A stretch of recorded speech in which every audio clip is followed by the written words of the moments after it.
kyllä silleen mukava lauantai-aamu. Aurinko paistaa ja linnut pisertää ja tää oli olotila ja kylvi. Silleen tällaista aamua oikeastaan tosta kyllä olla kuulkeen.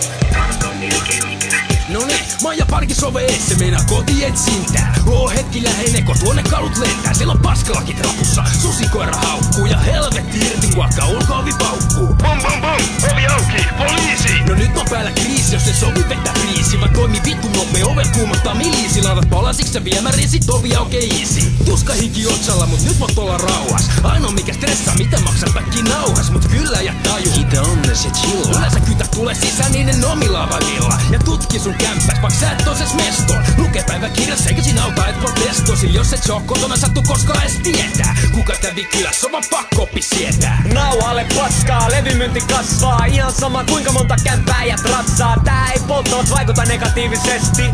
Ne vaikuttavat positiivisesti. Ai tarvi miettiä ku vähän aikaa. Kun kamat on taas vaihtanut paikkaa. Spliffin jämät nostettu pöydälle. Valtiolta vartija ostettu köyhälle. Tiedot sun koneelta tuotettuna pöydälle. Etsikää vaan, ainoastaan mä löydän ne. Varpeen koira ei auta jos mitä ei oo. Mitä sä et löydä, sitä ei oo. Ei 16 kiloa, ei kahta, ei yhtä. Takas katto nettiporno tyhmä. Pyörittää kynää paskalla palkalla. Painii juoppoja Raksilassa.